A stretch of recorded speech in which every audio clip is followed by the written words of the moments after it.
So I'm happy to welcome all of you to the fifth event of the Larnaca Conference, where we want to deal today with women in tech and global transformation.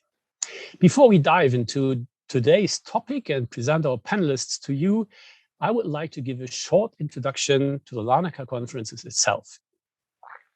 The Larnaca Conferences started in 2018, when Gitta Peyn's idea was to bring people from all over the world together, with a different cultural and educational background, to discuss the burning issues of our time. And furthermore, to find actionable ways to tackle them. Of course, this event has been developed over the years, and today we find ourselves in a series of conferences on meta crises and urgent challenges of our world. Our challenges we have to solve together in a connected and collaborative manner. Thus, all of us will generate and be a part of a global social sculpture.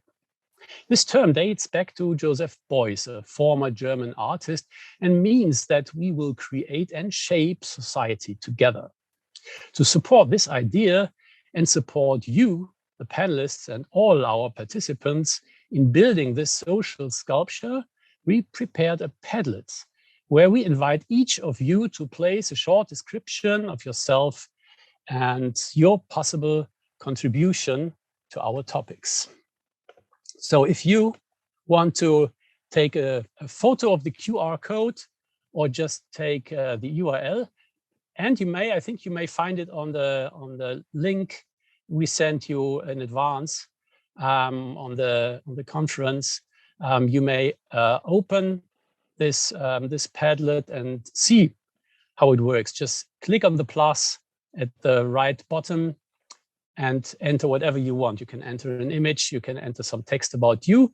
This is interesting for the participants in the breakout sessions, maybe, so we don't have to lose time introducing ourselves into the breakout, and we can start immediately to work. But now let's see, how do we do Larnaca conferencing, Barbara? Can you give us an idea? Thank you. Can you share? Yes, thank you for this slide. Now here you can have a look at how to Larnaca.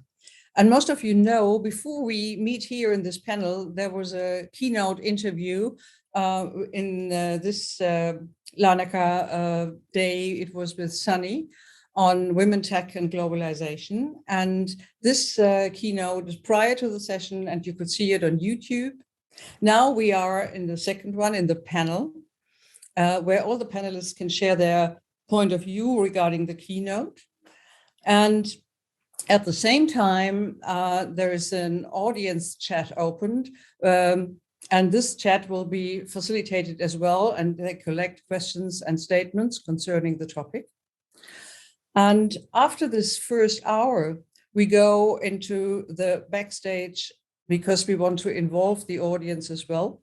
So we have two facilitated breakout sessions, 1 hour or 50 minutes each, so that people can spend the first hour in one session and the second hour in the other session, the other room.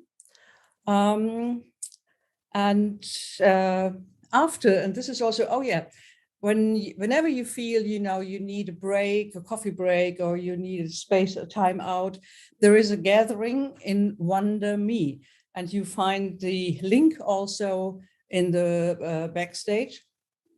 And you can have a look who you might meet over in Wonder Me, and maybe make friends with people you've never seen before. And after this conference, there will be the fruits and findings will be published by Karl Auer Verlag, so that this Larnaca Conferences is documented. And I'm really looking forward to this day today on Women in Tech. And let me see, we have Sunny not yet on board, our keynote speaker. But let me give, well, I hope most of you have seen the keynote with Sunny, and I think to me it was absolutely exciting. And let me give a short summary of the keynote to remind you when you've seen it. What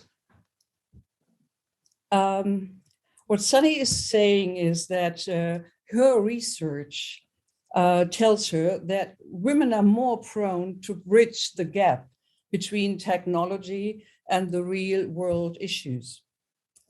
And that women stand for social goods, have a higher financial return once they go into business, and they have a great relationship competence. So to her, it means that really we need to support women because we need more women power in these areas, in these tech areas.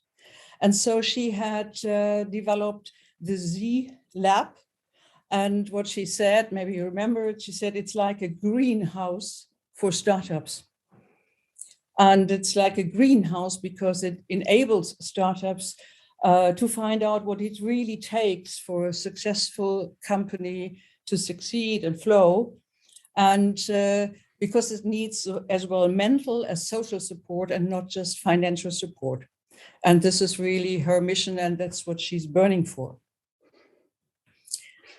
Right. Great. Okay. So thank you very much, Barbara, for the what is it? A compilation of the keynote. Very helpful to just remember what Sunny and Gitta were talking about in this keynote.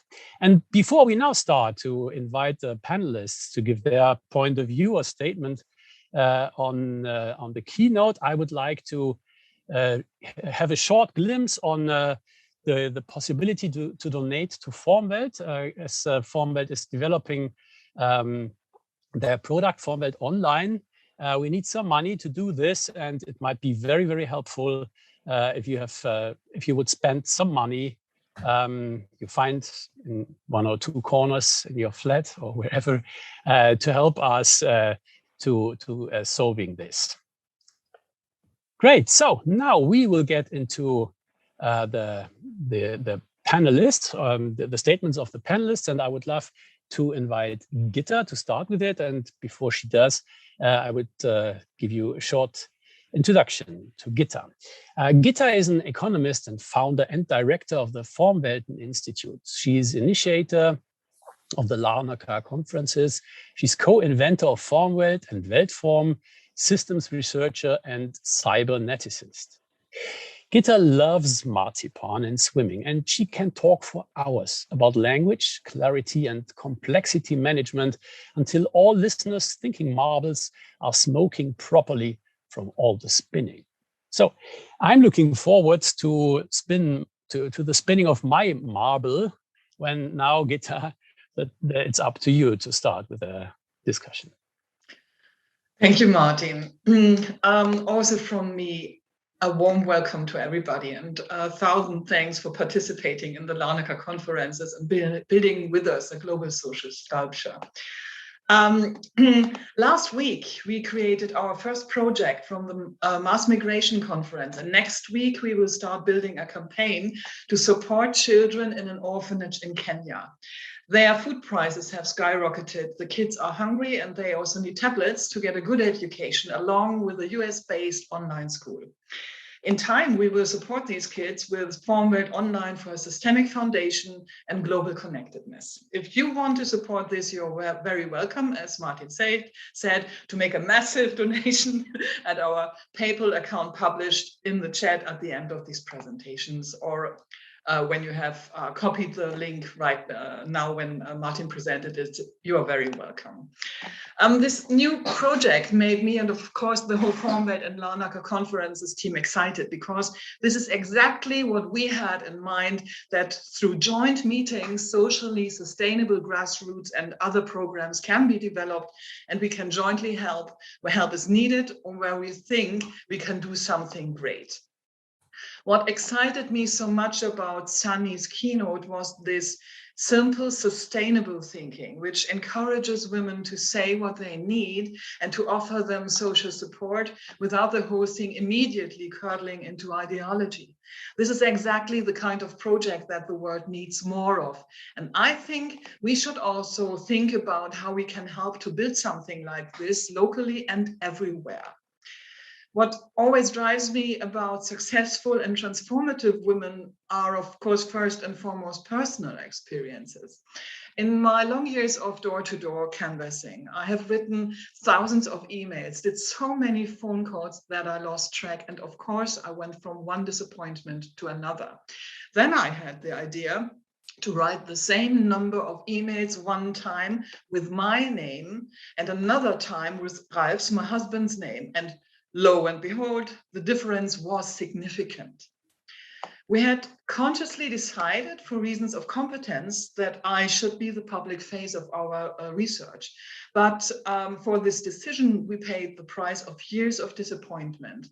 Women are still taken less seriously, especially when it comes to such challenging projects as FORMWELT is. In social things, I'm really good, despite or due to some childhood traumatization, while Ralf drives through human oddities like a tank with closed hatches. In my case, these traumatizations have caused me to get nervous in the presence of dishonest and opportunistic people, and to have quite an alarm siren in my head about boundary violating behavior and models. Both are quite handy because they made me good at recognizing what is just wrong with a lot of models and, sad to say, with a lot of people. Both also cause new problems because the resulting ethic of freedom is compelling and not always conducive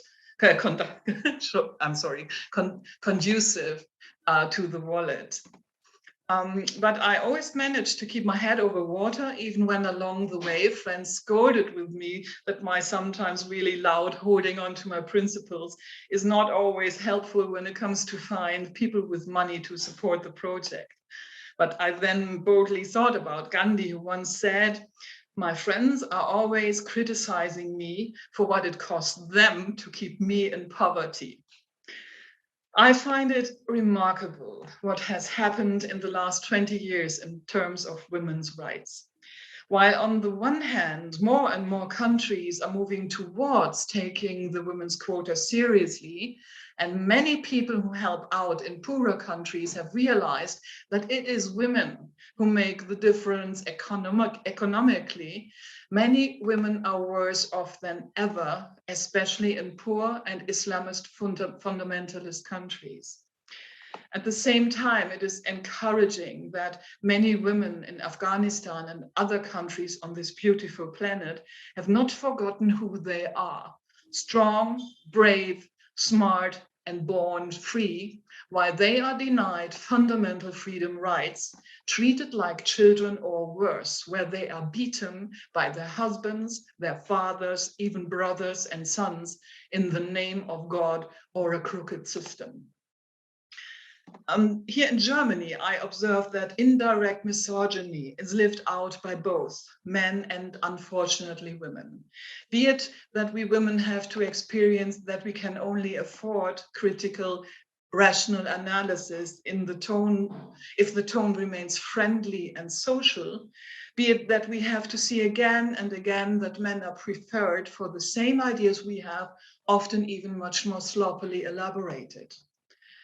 The dark feminine side of patriarchy, namely to indirectly influence us women via psychosocial measures that we do not raise our heads above the masses, has also spread to men, especially in the last 20 years. And this via spiritual models that characterize a strange pietism that no longer releases people into their own wildness.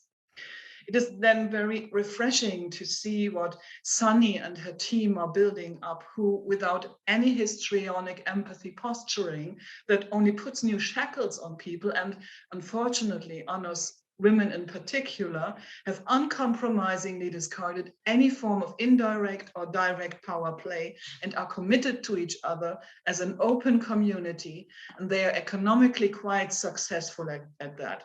Thank you, Sunny. I see this form of directness in thought and action as necessary, that more women not only dare to develop their social and therapeutic assets, but also courageously make use of their mathematical and rational minds and no longer use and no longer just say one-dimensionally, we must balance head with heart, but elevate themselves to fully exploit both. And best of all, under clear ethical guidelines that allow themselves the merciless or grace of the sky. What continues to impress me is the cognitive social power of women from Asia, Africa, and South America. Whether it is the direct contact with at some places more open oppression that allows them more direct contact with themselves, or whether it is the social communities there, many of which are simply even healthier, or both or more, I would be interested in discussing in the breakout sessions with you today. I think we Western women can still learn a lot there. And in general, I think that we can consider our millennia of oppression as an education.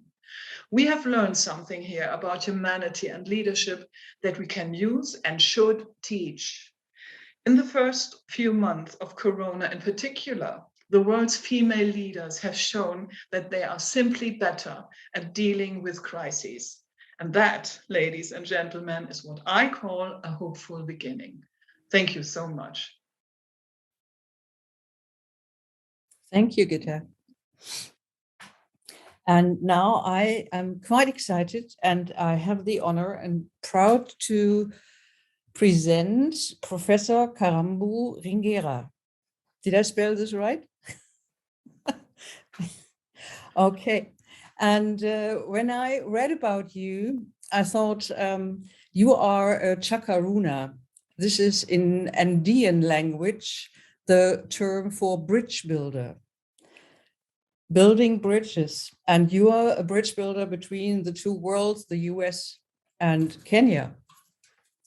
And I've also read that you have received so many awards for your cutting edge work that I just can't name them. For your innovative and sustainable work on development and peace building, women's human rights, children's rights, leadership programs.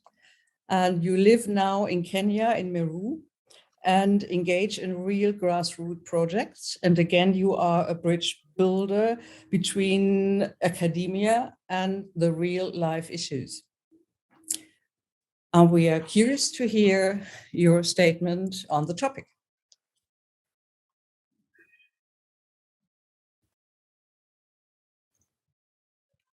Beautiful. We cannot Thanks hear you. so much, Barbara, Oh, yeah. for... Can you hear me now? Yeah.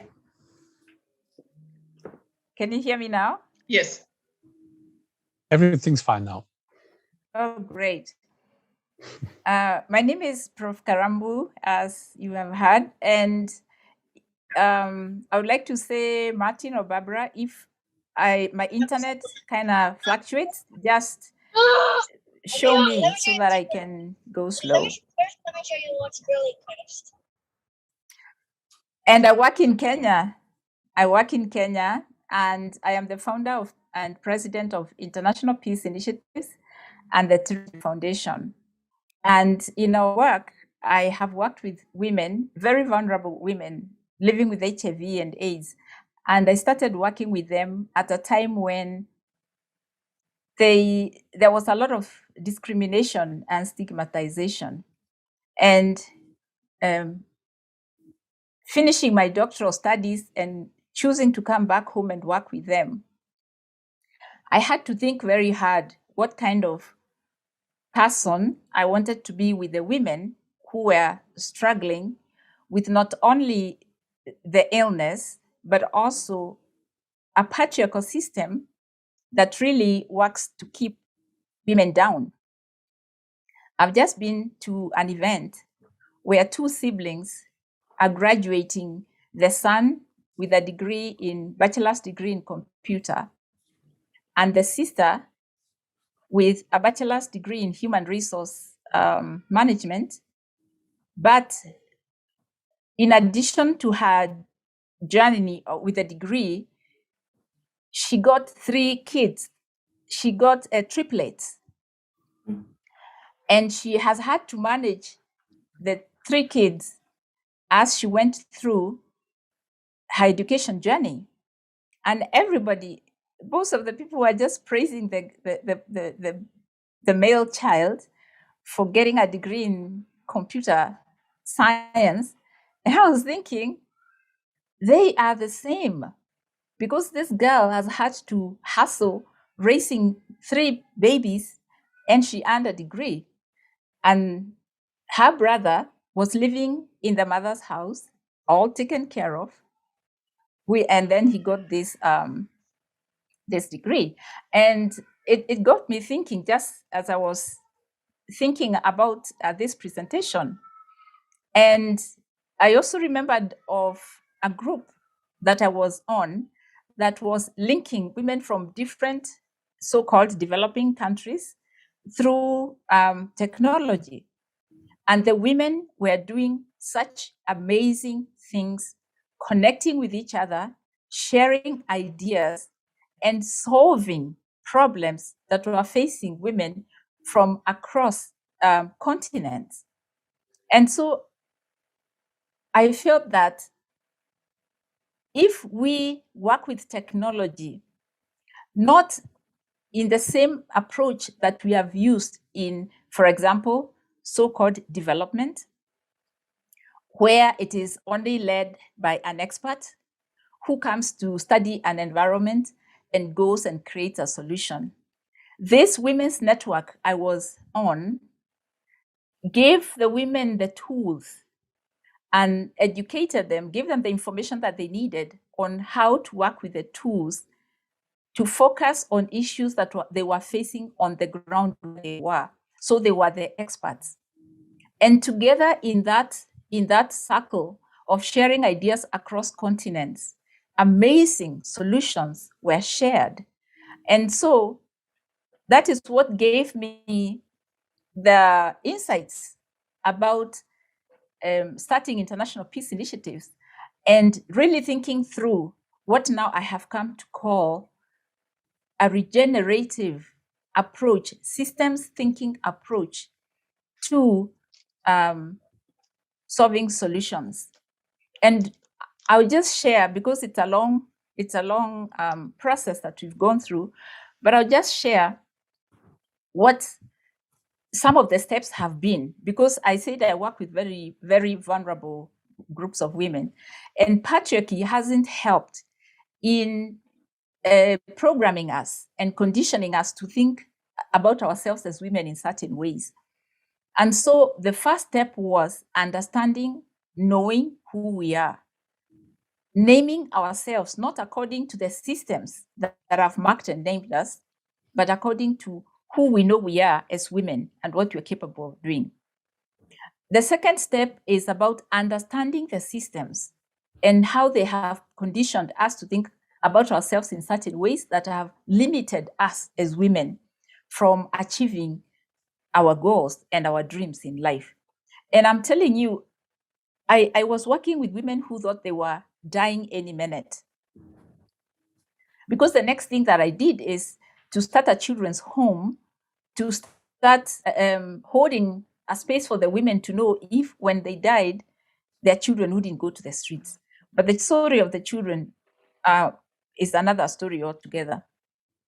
So these women who think that they're helpless and hopeless, that they have no future. And through the process of knowing who they are, understanding the systems and how they have conditioned them to think about themselves in certain ways, even the disease itself, HIV and AIDS, we said it's an illness, but it cannot overcome us unless you give up or you believe that you're helpless and hopeless. So the third thing was, after knowing who you are, how and understanding how the systems have conditioned us, then the next step is, through this understanding, what's my new story? What's my new story about who I am as a woman living with HIV and AIDS, and knowing that I can do something about the situation? And remember, HIV and AIDS is not just an illness. It is embedded in the economics, politics, traditions, cultures that people have created. And so it's like building a club with which you give people to club themselves. So women had to understand how these systems have named and marked them and choose to rename themselves. And then after creating the new story, you have to build allies, like-minded people who will speak your language and walk the journey with you without marking you and discouraging you. And then together you start creating projects. And I'm telling you, of the 95 core women that we worked with, today, all of them, and they were living with HIV and AIDS, and now they live positively with the illness. 18 years down the line, they are alive, and they have the economic power to support themselves and their children. That's another process that we have created for them to stand, to regenerate who they are. Once they understand their core, then you can't stop, they become unstoppable. And lastly, what we built is a system that, if takes this way of the way women think, women don't build silos. Women create systems within which people work together, like the merry-go-rounds that we work with, the table banking, which are circular ways of working together to create income together. So they create a community of support because they understand we're interdependent and interconnected. Technology cannot be led as a silo, a top-down kind of thing, like development has been done. The women, the people that technology is supposed to support are the experts who need to be supported so that they can create apps and things that help them address their real core issues on the ground. Number two,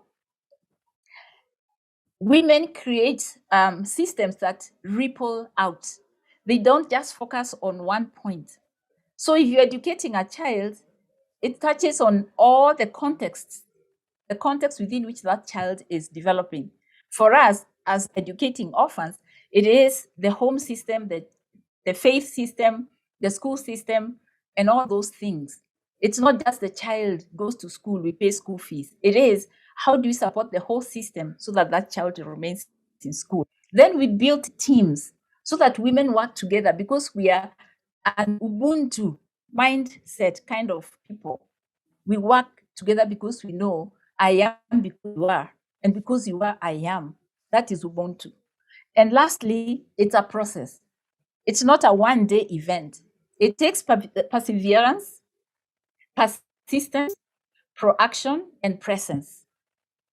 It is a process, and we have to be patient, and we have to be determined, and we have to be proactive and be present to what our calling is. And so within that system of thinking, we have created an amazing tool that women can use to remind themselves every time someone starts to take them back. Oh, yes, you're you, and there's nothing you can unless there's a man around you. And through systems, we have totally shown that women have what it takes to transform their lives, their families, and their communities. Thank you. Thank you, Karambu. Thank you, Karambu. That was very impressive. And I think there's lots of points we can discuss later in the breakout session. Would be very interesting. So now I am... Martin, my question... Sorry. So my question then that I would like to put forward for the discussion is, yeah, great.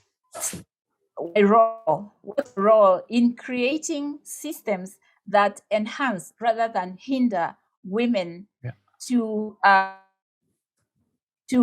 progress in the world of technology? We can't say that, oh, women don't get technology because of math and stuff like that. What's our role in enhancing an environment, creating an environment that enhances women's amazing, like the keynote said, understanding that they actually have what it takes to create a more powerful and effective technological environment than we have observed up to this point. Okay, thank you. Great. So next, I'm very happy to present, to introduce Wang. Wang has more than 20 years working experience in various organizations and positions. As she told us before, she worked for large state-owned enterprises as well as multinational companies, including Nokia and Microsoft. She started her career as an engineer and worked in various management positions from department manager, APAC regional manager, global product manager to head of R&D. Because of the passion to coaching and training, Mrs. Wang started her career as a professional coach and trainer from 2016. She has keen insight to people, good at helping people to see their own strengths and weakness and support people to find their inner strength to achieve organizational goals and self-growth. So Annie, I'm very much looking forward to your statements to the keynote by Sunny. You're still on mute. Please unmute yourself. Okay. Thank you. Okay, so are you able to hear me now? Okay, great. So thank you very much, Martin, for your introduction. Actually, as you said, my name is Annie Wang. Maybe I can talk about from my own transition or from my own career. I can talk about this. Maybe I can share my own story to the people to show how the women work in the tech for the second career development. My career started from one IT engineer. I majored in computer science. So when I worked in Nokia, I started my career as one IT engineer to build the data center or something like that. But I have been working for various such as management operation or something for that. But the challenge I had is after I left Nokia in the end of 2014, I think that most of the people know what happened to the Nokia because the Nokia phone is we failed. So I have to start my second career. Actually, it's quite a challenging time, such as women in the middle age, and also to find a second career. And also, I begin to think what I can do for the rest of my life. I spent about 2 years to explore and also to try to find what I can contribute myself in the future. So I try to work together with several of my previous Nokia colleagues to have some startup, company in the China. But after 2 years, I found it's not, what I want. Yeah. So that's why I start to learn. Just a moment.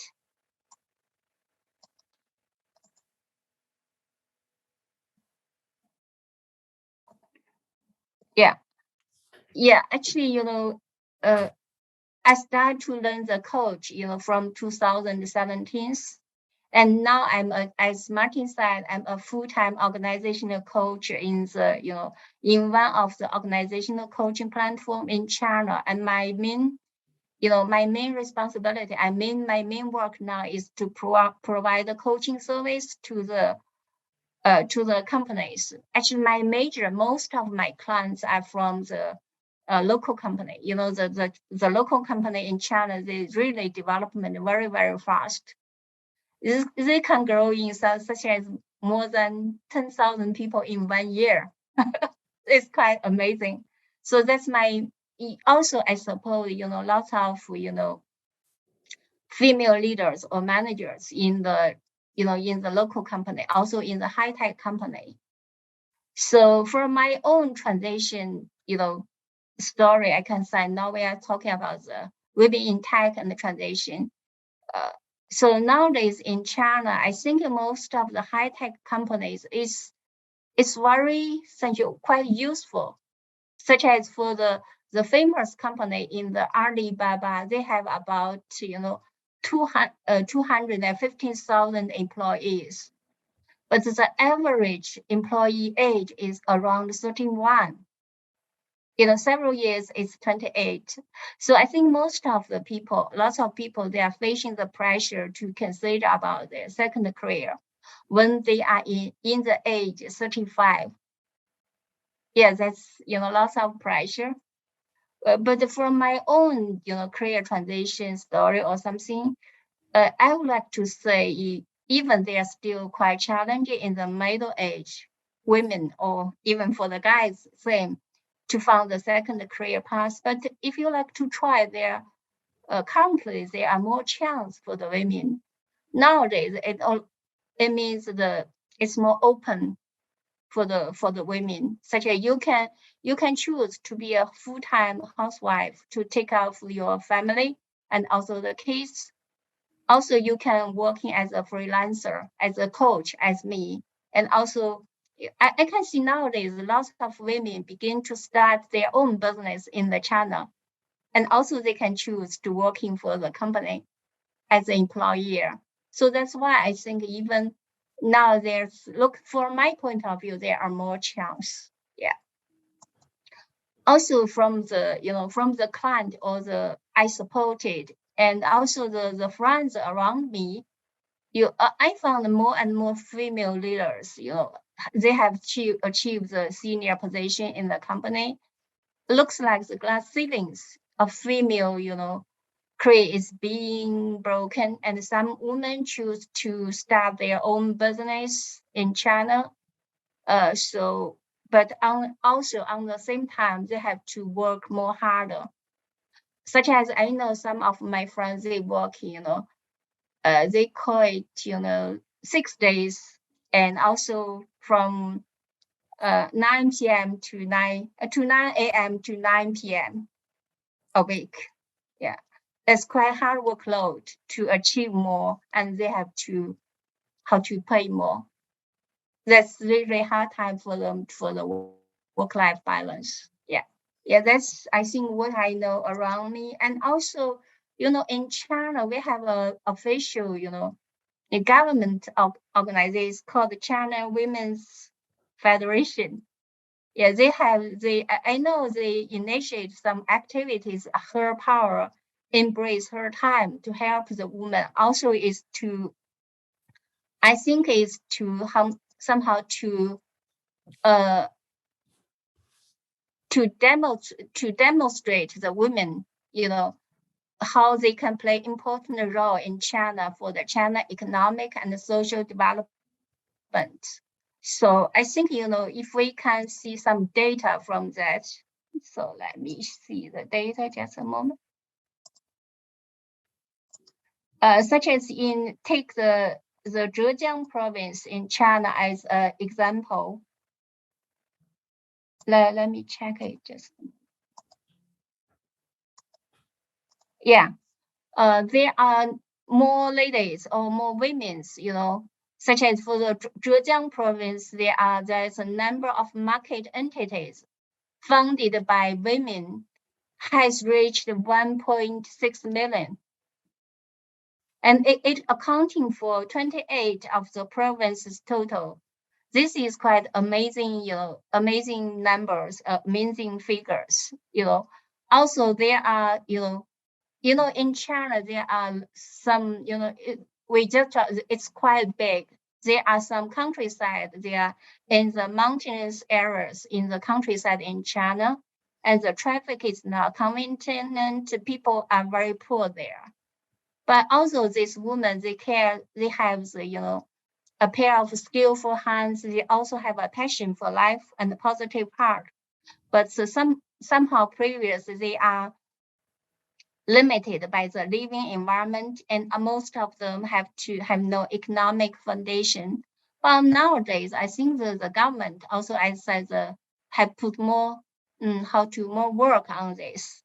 Such I heard there's one story that there's a young lady, she has very good education, and she went back to the countryside, and he led these women in the countryside to use their handmade leather, to use their handmade leather arts as an entry point, and they realize they are home employees and begin their business, and they put some new vitality on new design on this traditional art, and also they sell these handmade products abroad through the internet. And now I think the tech development makes this possible. And also they use the funds to help more women and even disabled people. Yeah, I think that's what I heard the story from my side, and also the news from the newspaper.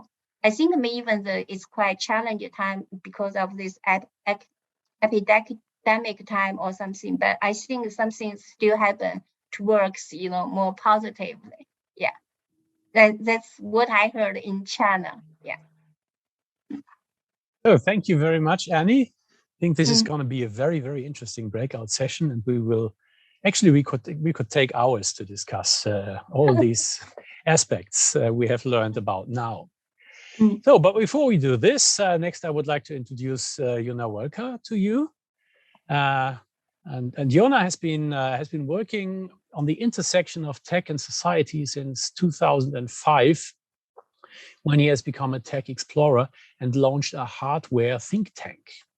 Over his journey, he worked on tech startups and labs, helped to facilitate tech ecosystems through North America to APAC, MENA, Africa, screened over a few thousand teams, contributed to policies, frameworks, ethics, public and multilateral initiatives.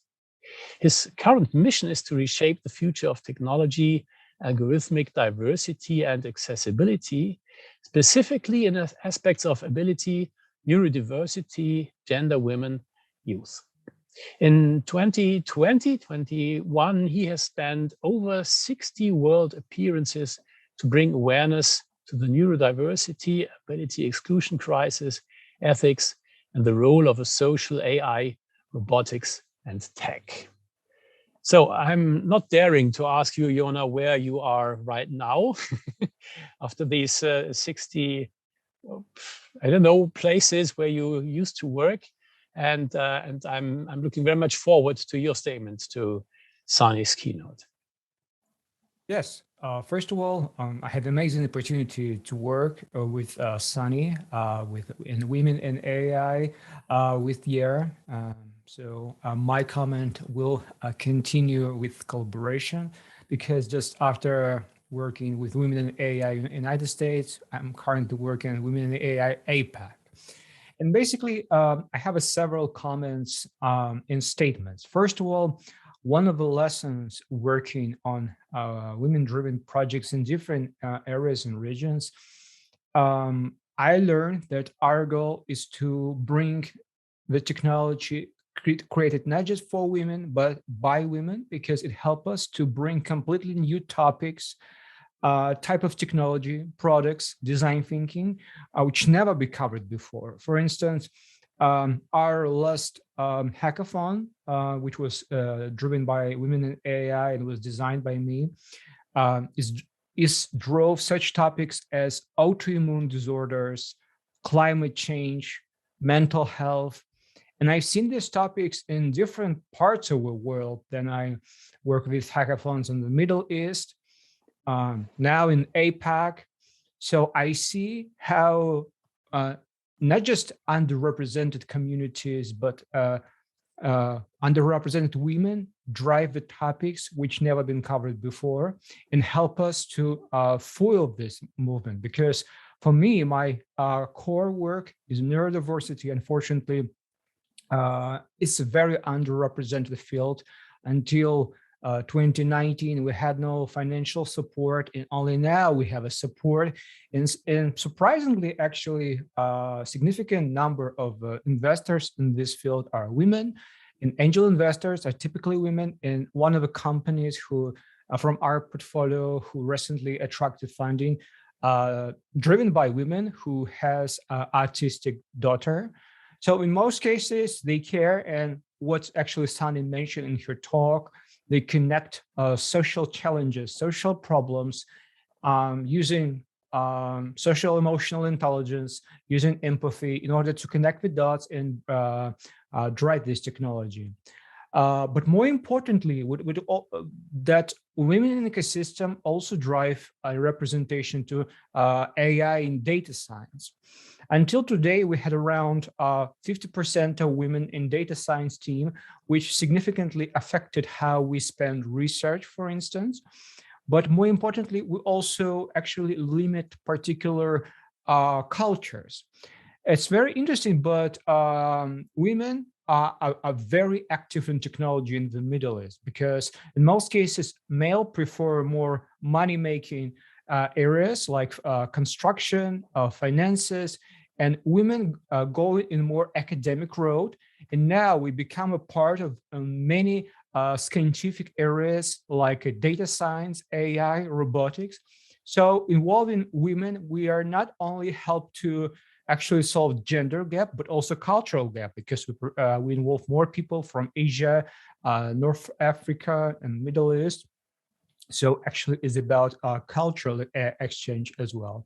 And now a critical thing is how intersectionality taps the research. Until today, very often we excluded middle class from the research, and now also involving women, including women from underrepresented communities, we actually fill the gap of research and our approaches to training data, which put behind the robotics, AI, and solutions.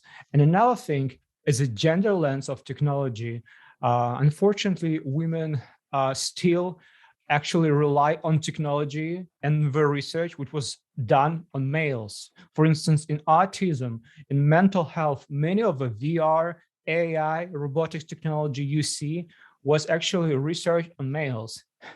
And now we explore the thing we know as a bias, but it's not a bias of a technology or algorithms, it's a bias of our statistics or our research approaches. So now we're able to solve this bias with the representation. And another important element is about models and roles. We see evolution of how we build all of this technology to the ecosystems, all to the new context.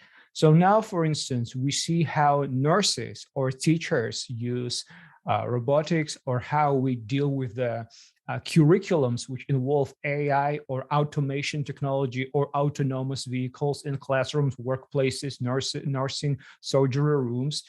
And it's a new type of roles we just create now. And if we exclude women again, we actually face the same bias we had for facial recognition, computer vision, speech recognition, voice recognition, which was made by only one type of design, one type of a thinking, one type of a face color, and so on. And finally, the frameworks. My focus is disability and neurodiversity and children.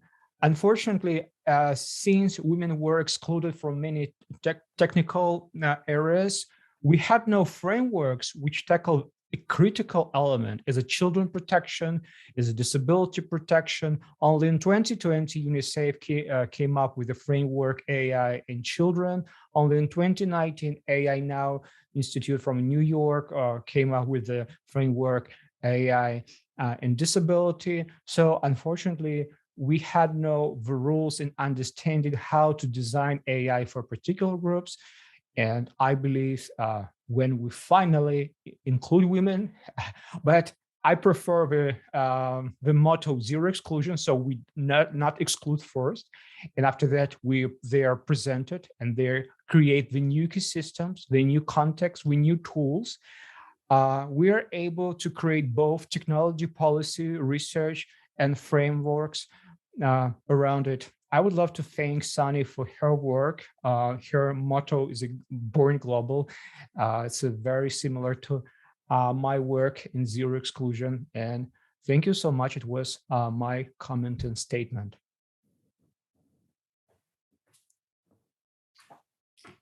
Yonah, do you have a question sort of to advertise the discussion, the breakout discussion? Yes, I think my question will be focused how women will be able to affect and amplify AI and robotics and technology, and how they will participate in this movement, both in terms of the criteria, design thinking, and our approach, because it's one of the most popular questions I actually hear. Thank you.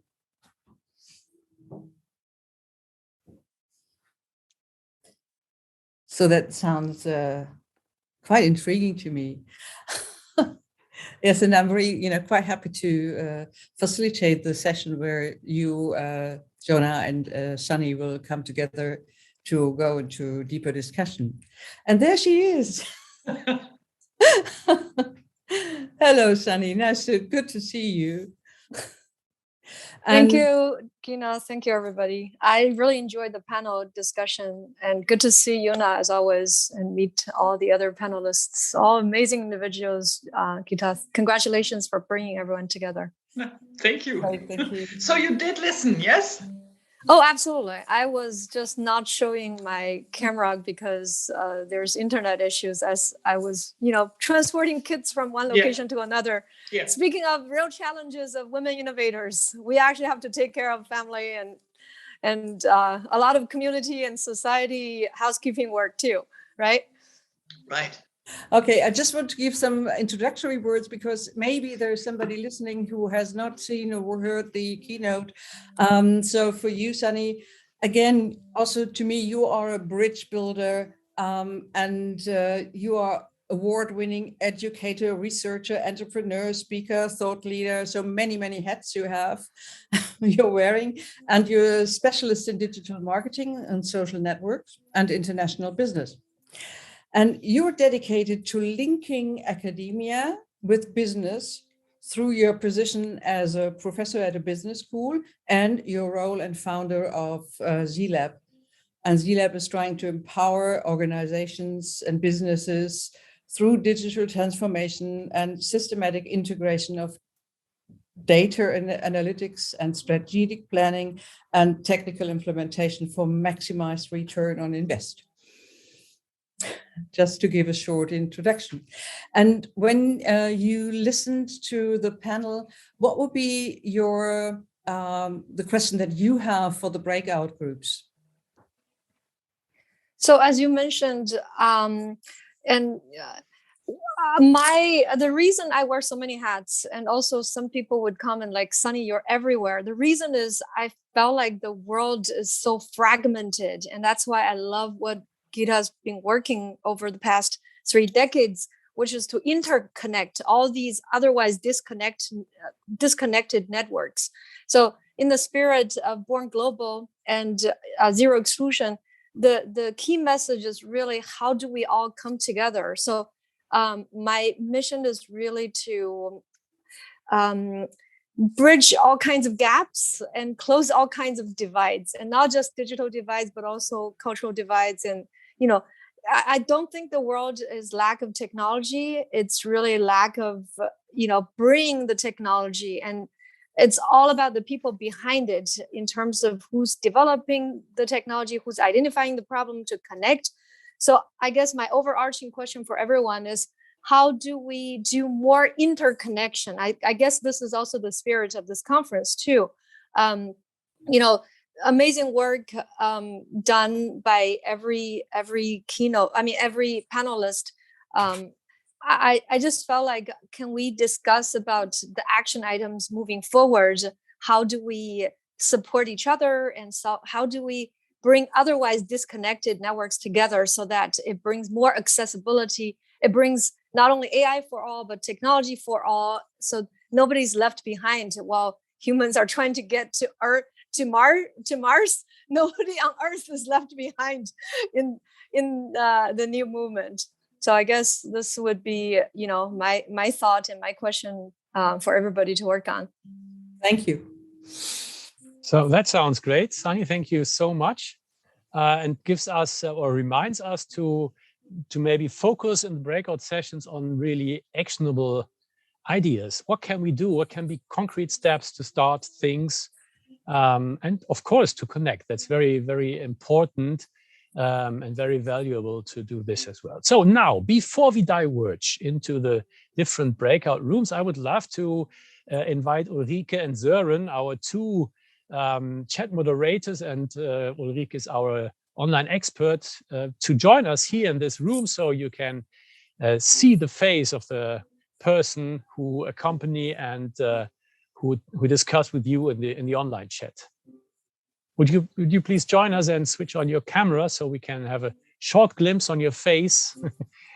And of course, the audience is invited to go on discussing in the chat.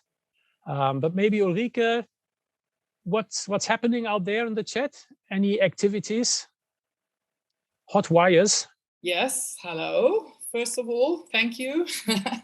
I'm very excited. There are, of course, always all kinds of remarks. We must gather them together. But the most important thing is, I think, that we were already very impressed about our keynote with Sunny, and lots of the participants now in the chat, they were again emphasizing that the most interesting idea we thought was that women are mostly, or very many of the very engaged women we know in tech, they are often working on social projects, whereas men often pronounce on economic ideas. And the most difficult point is, of course, always to find investors. For instance, if you are a young female founder, then we know already that investors mostly always first like investing in economic ideas. And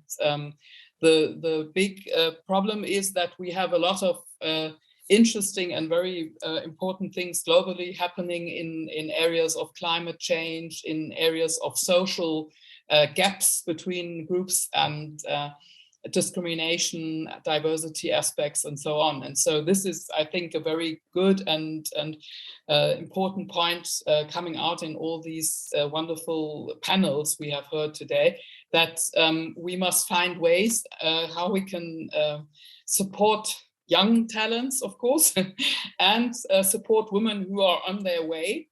And that's also a nice point from Sunny, just to put in between, that she said, you can always report in between. You don't have to be on the peak. You don't have to be the top person already. You can already report every day in social media what is your journey and where are you and what steps are you. And behind you, there are tons of young girls and young women and other women who are on their way, who are again encouraged, even if you think you're not successful, just to take up Gitta's words.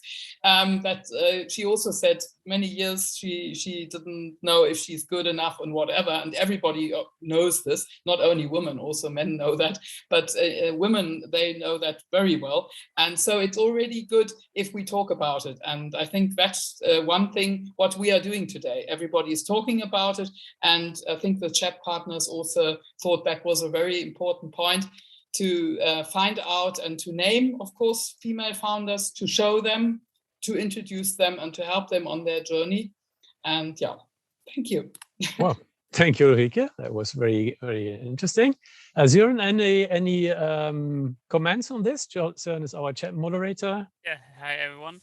What I just want to say is, like, as you can hear, Ulrike is our chat expert, and we will stay in the chat for the next 2 hours. To have conversations with you guys. So join us, and yeah, we'll see you there. So thank you all for your contribution to this panel. We will start with the breakouts at 5:10 Central European time, so in 6 minutes. So if you need to get something to drink or open the window for some fresh air, feel free to do this now, and I'm looking forward to see you all in the breakout session.